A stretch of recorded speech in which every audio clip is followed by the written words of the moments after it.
Los sucesos más impactantes. Contados por sus protagonistas, familiares, abogados, testigos, jueces y por aquellos personajes que de un modo u otro han tenido relación con la historia. Asturias Negra, la serie de podcast de sucesos del Comercio.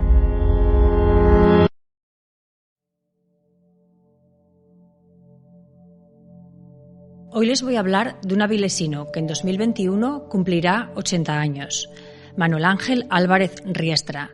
El nombre puede que no les diga nada, pero si añado que se le ha apodado el solitario asturiano o el solitario avilesino, quizás ya asocien que fue un atracador tan prolífico como popular y uno de esos escasos delincuentes que curiosamente acaban cayendo en gracia.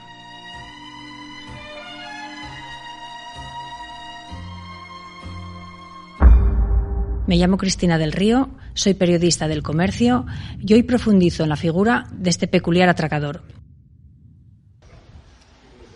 La última vez que supimos algo de Manuel Ángel Álvarez Riestra fue en marzo de 2019, cuando las cámaras captaron su imagen por última vez entrando a un juzgado en Oviedo. Casi calvo, con pelo completamente blanco rodeando su coronilla, con gafas y labios apretados. Miraba de frente a los objetivos, sin chulería, pero con determinación, seguro de sí mismo, a pesar de tener una mano vendada y tener que ayudarse de una muleta para caminar. Le acusaban de sendos robos en 2 sucursales bancarias de Oviedo 3 años antes, en 2016. Pero él, ni corto ni perezoso, espetó que... Si atraco un banco en Oviedo a cara descubierta me piden autógrafos.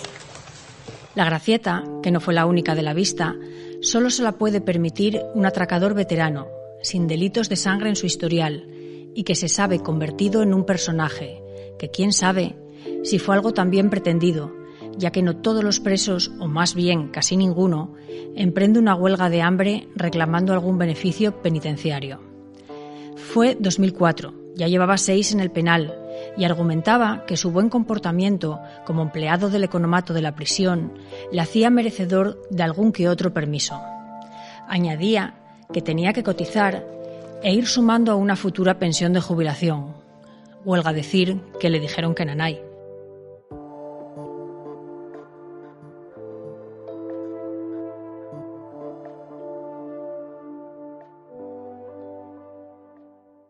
Manuel Ángel Álvarez Riestra nació en Avilés un 15 de agosto de 1941 y a los 35 años ingresó por primera vez en la cárcel, no por un robo, sino por un delito de falsificación. Y fue la primera de sus muchas estancias en un penal. Por cierto, que desde instituciones penitenciarias nos confirman que ya no cumple condena en ninguna cárcel de España. No se sabe por qué Álvarez Riestra decide convertirse en un delincuente profesional, si se ve arrastrado por el entorno o es por el contrario una elección personal en la creencia de que sería fácil ganarse la vida así. Sea como fuere, lo cierto es que habrá llegado a sus 80 años sin, y permítanme la expresión, pegar palo al agua, de lo que tampoco se puede presuponer que haya sido fácil vivir como lo ha hecho. Dedicarse al robo profesional le ha obligado a estar en permanente huida.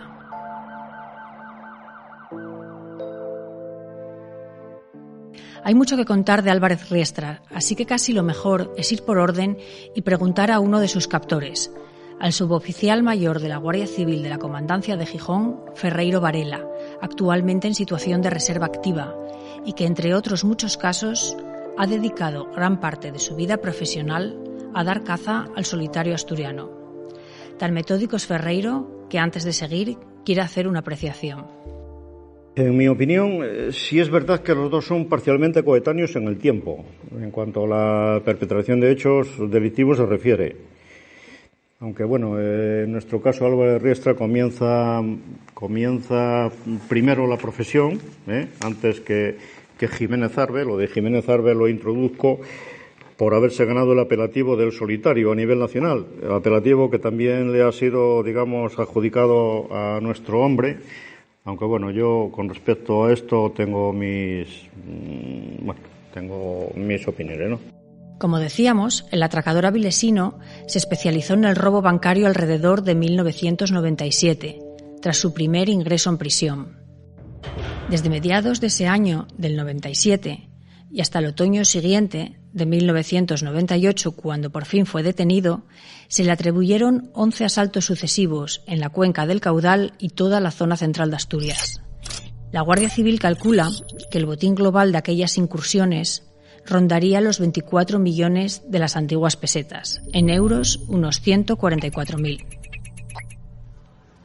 Según el Guardia Civil Ferreiro, esa fue su época dorada, y lo cree porque a pesar de llevar una vida casi nómada, en aquellos años llegó a disfrutar de cierta estabilidad, con un domicilio más o menos fijo y pareja conocida. Es de lo poco que se sabe de su vida personal. Le gustaba disfrutar de la vida, amante de los buenos vinos, que por otra parte nos gustan a todos también, y bueno, que en sus épocas doradas convivió con una chica que podría haber sido su hija. Conducía un vehículo Audi, me estoy refiriendo a la época a la década de los años 90, alternaba a cara descubierta y se hacía pasar por un jubilado de la Marina Mercante. Tras esta primera etapa, volvió a ingresar en prisión y desapareció de los escenarios hasta que, con motivo de un permiso penitenciario, lo retomó donde lo había dejado. Han pasado 8 años y estamos ya en 2006. En esta segunda etapa atracó una sucursal de Cajastur en Carballín, Siero, de donde se llevó unos 90.000 euros. Lo hizo aprovechando un permiso penitenciario, lo que le brindaba una estupenda coartada. Así que tras el golpe regresó a prisión como si nada hubiera pasado, pero como deducirán, porque estamos hablando de ello, no le sirvió de mucho. Su disfraz ya era muy conocido. El típico modus operandi de la mayor parte de los atracadores, por decirlo en la terminología vulgar a la que antes me refería, ¿no? Utilizaba una peluca, utilizaba unas barbas postizas, perilla, bigote. En otras ocasiones se ponía unas gafas oscuras de sol, incluso alguna vez también llegó a utilizar una bufanda tubular con la que se cubría el rostro hasta la nariz, ¿no? Pero en el fondo a mí me gustaría destacar que era un disfraz no muy perfeccionista y no muy de última moda. Yo creo que no fue una persona innovadora en este tipo de hechos en cuanto al disfraz, porque siempre era el mismo. Y al ser el mismo, la peluca y las barbas no impedían el reconocimiento de su rostro una vez que era captado por las cámaras de las diversas entidades bancarias en las que actuó.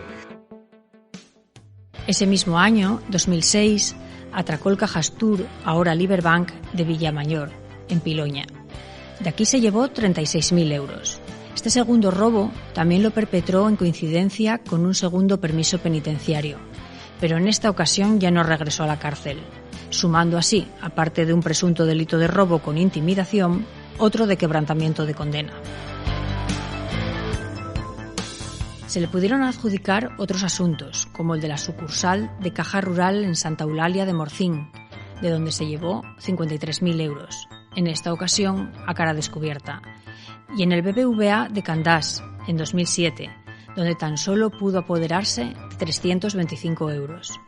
Este atraco, además, se le complicó, llegando a encañonar al director de la entidad y utilizándolo como escudo para escapar.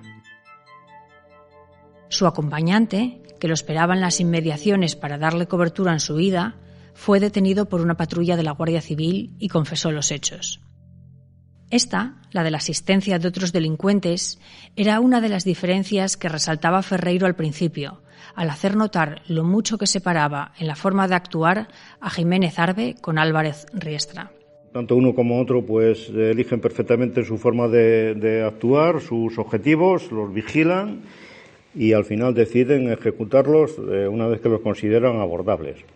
Pero hay una diferencia desde mi punto de vista, y es que Jiménez Arbe, con el que siempre se le ha comparado, actuaba solo, incluso llegaba a dormir en la furgoneta en la que viajaba, y nuestro hombre en concreto actuaba solo también en cuanto al hecho material del asalto, pero tenía el apoyo de personas que lo trasladaban en automóvil y que posteriormente le daban cobertura de alojamiento, ¿no? Después de este robo complicado y poco lucrativo, Álvarez Riestra decidió dar el salto a Cantabria. Uno de los robos que se le atribuyen en la comunidad vecina fue en la sucursal de Caja Cantabria, en Gama, a unos 40 kilómetros de Santander. Se apoderó de 28.000 euros. Su conducta en cuanto al hecho del robo con intimidación o del asalto o del atraco, como queramos llamarle, era ciertamente peculiar. Y era peculiar en el sentido de que él elegía entidades bancarias pequeñas y las observaba, y cuando convenía que se daban las circunstancias que él había planificado, pues ejecutaba la acción, ¿no? En el visionado de las imágenes se le reconoció, pero aún así pudo seguir actuando antes de ser atrapado. En esta ocasión, en el oriente de Cantabria, en Colindres, a última hora del 20 de diciembre de 2007, se llevó unos 35.000 euros del entonces Banco Santander Central Hispano. Regresó a Asturias y actuó en Lugo de Llanera, donde consiguió un botín de 4.000 euros y trató de repetir hazaña en Santa Eulalia de Morcín, pero el director lo reconoció antes de abrirle la puerta y no le permitió entrar. Seguramente aquí se dio cuenta de que tenía que seguir ampliando horizontes, así que trasladó su campo de actuación al País Vasco, comunidad en la que se le han podido atribuir 2 robos, en Arenas de Guecho y en Amorabieta, y no demasiado interesantes en términos económicos, unos 2.400 euros en total. Su carrera siguió, suponemos que intentando ahorrar para esa jubilación que ya le preocupaba durante su primer ingreso en prisión. Pero nos hemos querido preguntar qué pasa con la otra parte, con la atracada, y no con las empresas que rehúsan hacer valoraciones, sino con las personas, con esos trabajadores que están en sus puestos dispensando dinero, recibiendo ingresos, haciendo transferencias, antes más que ahora, y de repente alguien les amenaza con una pistola.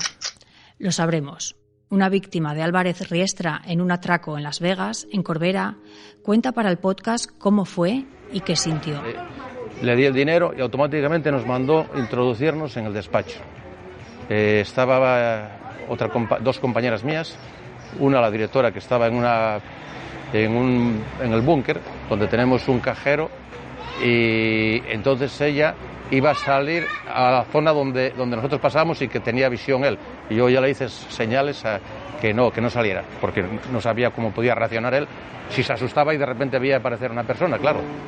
Y además le planteamos a una de las personas que mejor lo conoce, a Ferreiro, si cree posible que pudiera volver a actuar. Vamos a ver, esta persona es un octogenario ahora mismo, ¿no? Es una persona que nació en el año 41 y tiene 80 años. No son las mismas circunstancias físicas ni mentales. El decir ahora mismo no volverá, pues tampoco me atrevería a decirlo, por la sencilla razón de que ha sido su modo de vida. Es decir, su modo de vida ha sido el asalto a entidades bancarias. En el próximo capítulo lo sabremos. Para escuchar más episodios de Asturias Negra, visita elcomercio.es.